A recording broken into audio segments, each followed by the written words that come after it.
एक बिल्ली शाम के समय अपने घर वापस लौट रही थी, लेकिन वह बहुत ही उदास थी और अपने मन ही मन यह सोच रही थी कि न जाने सुबह सुबह किसका चेहरा देख लिया कि आज मुझे पूरे दिन कुछ खाने को ही नहीं मिला। और ऐसा सोचते सोचते वह अपने घर पहुंच जाती है। तभी उसे अपने पड़ोस के घर से झगड़े की आवाज़ सुनाई देती है।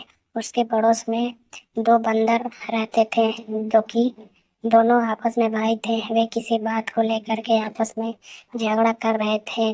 तभी बिल्ली वहां पहुंच जाती है और देखती है कि दोनों के बीच जो झगड़ा है वह काफी बढ़ते जा रहा है और लड़ाई की नौबत आने वाली है। तभी बिल्ली ने उन्हें बीच में रोक दिया और कहा कि तुम दोनों आपस में क्यों इतना झगड़ा कर रहे हो।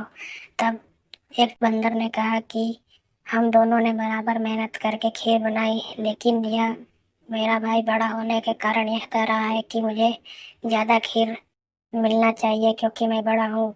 तब बिल्ली ने कहा कि ऐसा नहीं हो सकता है, जब तुम दोनों ने बराबर मेहनत किया है तो तुम दोनों को बराबर खीर दिया जाएगा। और आजकल तो दो भाइयों के बीच बंटवारे को लेकर के झगड़ा अक्सर हुआ ही करता है, लेकिन चिंता मत करो, अब मैं आ गई हूँ। अब मैं तुम दोनों के बीच खीर का बंटवारा बराबर बराबर करूंगी, जिससे तुम दोनों के बीच बंटवारों को लेकर के कोई झगड़ा ना हो। तब बिल्ली ने एक तराजू लाया और बंदरों को समझाया कि अभी तराजू के दोनों पलड़े बराबर हैं और यदि खीर को डालने के बाद यदि बराबर हो जाते हैं तो खीर तुम दोनों में बांट दिया जाएगा। बंदरों ने कहा ठीक है। तब बिल्ली ने खीर को दोनों पलड़ों में डालना शुरू कर दिया।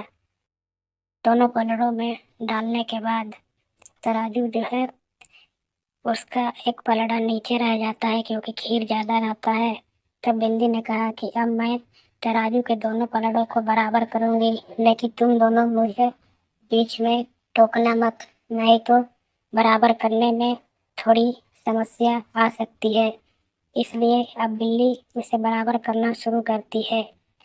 बिल्ली को जिस पलड़े में ज्यादा खीर नजर आता था उस पलड़े से खीर को खाना शुरू कर दिया और दूसरे पलड़े को बराबर लाने का प्रयास करती थी, लेकिन एक पलड़े से खीर खाती तो दूसरा पलड़ा नीचे हो जाता, फिर दूसरे पलड़े से खीर खाती तो पहला पलड़ा नीचे हो जाता, फिर पहले पलड़े से खीर खाती और इस प्रकार दोनों पलड़ों को बराबर करने के बहाने वह खीर को खाती जाती। लेकिन बंदर तराजू के दोनों पलड़ों के बराबर होने का इंतजार करते रहते।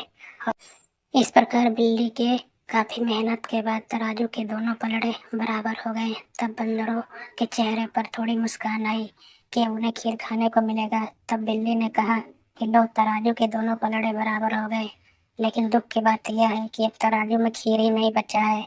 लेकिन कोई बात नहीं, ना रही बांस और ना बजेगी बांसुरी।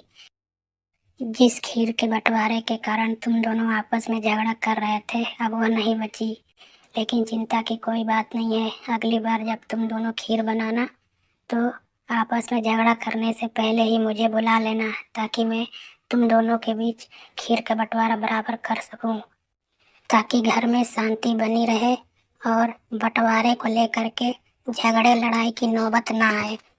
और हाँ, इस तराजू को ठीक से पानी से धो करके मेरे घर पहुंचा देना, ताकि अगली बार फिर से खीर का बंटवारा बराबर बराबर कर सकूं।